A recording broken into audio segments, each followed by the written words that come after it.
그리스도인의 장사는 망했더라도 남아야 한다. 남는 것이란 천국의 보화를 쌓는 것이다.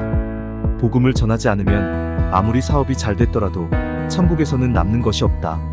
주님은 왜 이런 시련을 나에게 주시는가? 돌아보니 그때 나는 박한 길이가 누구인지를 보여주겠다라는 자아 실현 욕구로 가득 차 있었다.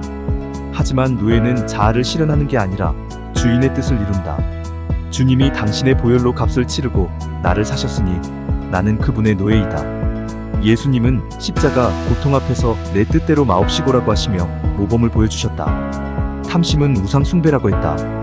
탐심이 왜 우상 숭배인지 깨달아졌다. 재물과 명예를 얻어서 나라는 우상을 섬기려고 했다.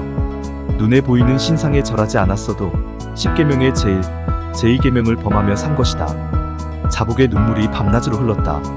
하나님을 99% 의지하고 물질을 1%라도 의지해도 그것은 99%짜리 믿음이 아니라 0% 믿음이다. 나는 절대로 하나님과 재물을 겸하여 섬기지 않겠다고 다짐하고 또 다짐했다. 재물 신인 맘몬은 거짓의 아비이다. 맘몬의 대표적 거짓말은 물질이 풍부하면 만족할 수 있다는 것이다. 애터미가 잘 되어 부자 소리를 듣는 요즘 더 확실하게 알게 된 게 있다. 부자라도 재물로 허허로운 가슴이 채워진 사람이 없다는 것이다. 3개월의 시한부 선고를 받았다.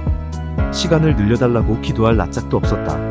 시간이 주어졌을 때 내가 어떻게 살았는지 주님이 다 알고 있기 때문이다.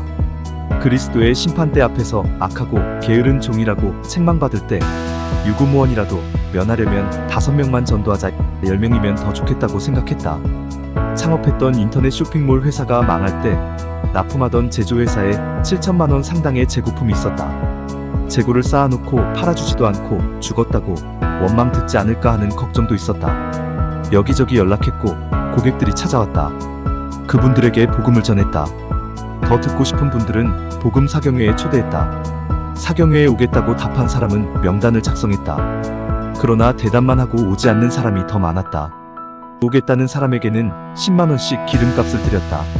대신 혼자 오지 말고 자동차에 빈자리 없이 오라 했다. 돈 받은 사람은 다 왔다. 월세방 살던 시절 10만원은 적은 돈이 아니었다. 나는 제품을 판매하며 복음을 전하는 일을 매일 지쳐 쓰러질 때까지 했다. 어차피 가만히 있어도 죽음은 다가오는데 몇 달 더 살아보려고 누워있는 것은 바보 같은 짓이라 생각했다. 그런데 몇 달 후 혈액검사 결과 GTP, 간 수치가 25까지 떨어졌다. 수년간 250이었다. 40 이하이면 정상이다. 일시적 현상이겠거니 생각했는데 10년이 넘은 오늘도 그 수치가 유지되고 있다.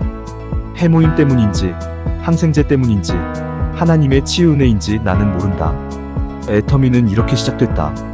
5명에게 복음을 전하는 통로로 시작한 일이 규모가 점점 커져 창업했다. 10여 년 만에 26개 국외법인이 설립되고 국내 1조 원, 해외 매출 1조 2천억 원의 글로벌 기업이 됐다. 100여 명으로 시작한 국내 사경회 또한 매월 1000여 명으로 늘었다. 국내외에서 연간 100회 정도 개최된다.